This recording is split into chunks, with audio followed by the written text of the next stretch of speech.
ไปกรุงเทพโทรฟรีวิ่งรถขี่น้ำเขาเกี่ยวเขาเร็ว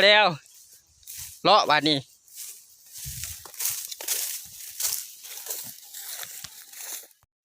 คืนที่เกี่ยวเขาปลาแนวกินน้องมึงชิมานเนี่ย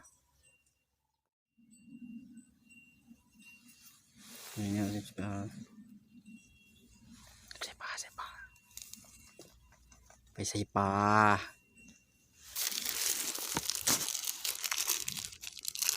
นี่เป็นเหยื่อเนาะมีห้ำแล้วก็มีหัวอาหารปลาดุกหน่อยหนึ่งตามสูตรเขาว่ามาแล้วก็คนใส่ดินมันจะจังไรนะ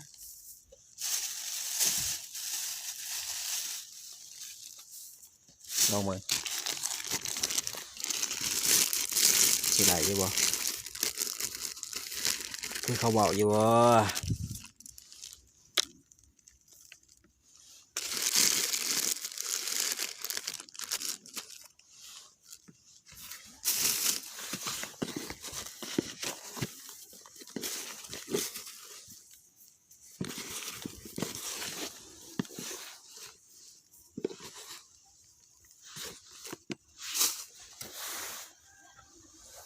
น้ำไปหน่อยนึง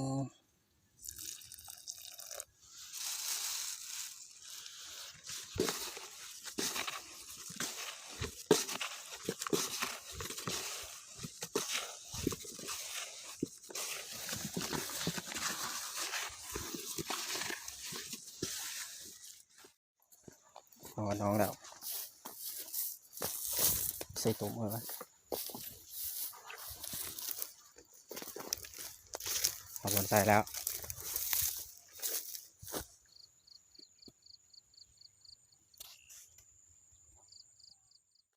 นี่บนใส่แจวหลังจากเขาปั่นเหนื่อยเรียบร้อยแล้วก็จะไปทดลองอะไรบาทว่ามันจะถือกี่บัวมันจะได้พ้นอยู่บัวเนี่ยที่เขาว่ากัน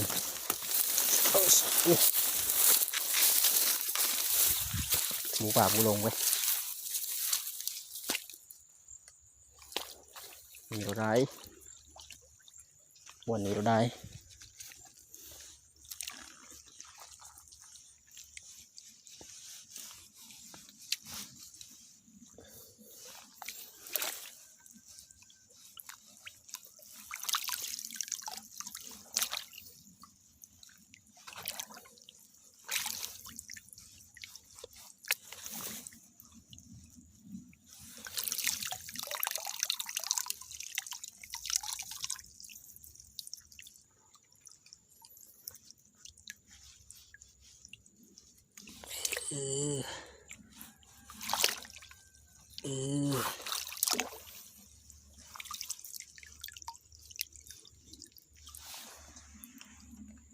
แล้ว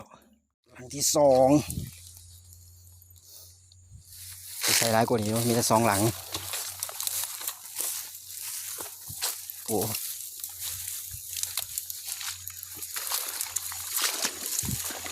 เย้ยน้ำเขาเกิบปีสิบจับก็น่าจะเนี่ยเกิดเป็นเชื้อ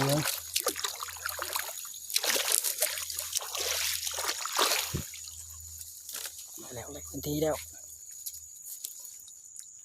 จุ่มเลยบ้าน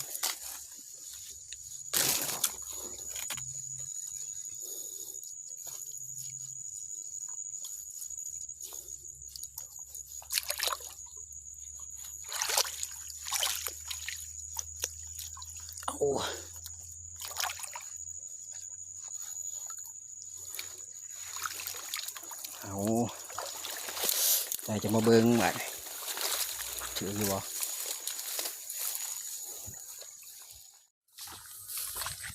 ยานตุ่มกินได้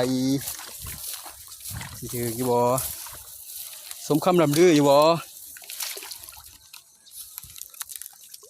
เอาละดุน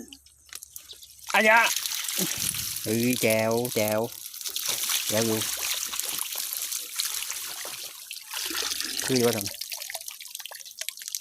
คือว่าอะไรอยู่ว่าจังหลังแรก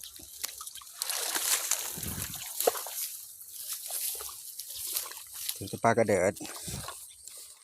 ของหลังที่สองว่ะซื้ออยู่บ่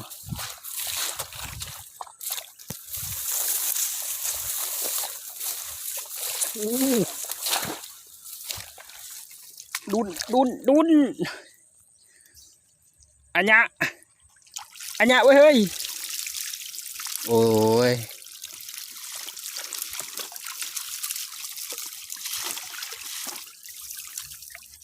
ไม่เดียว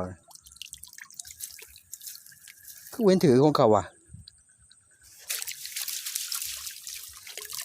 ของเขาก็ถือลายแด้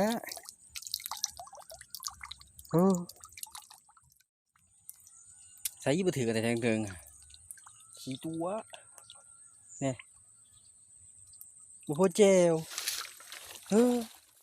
สองหลังยามาแล้วกาใส่ปลาประมาณนี้เว้นคือกระเจ้ารีวิวเลยวะก็เจ้ารีวิวก็ว่าถือดีแท้ไม่ว่าเป็นจะได้วะมีกุ้งแน่ปลาแน่ไปละซ้ำนี้ละได้พอได้กิน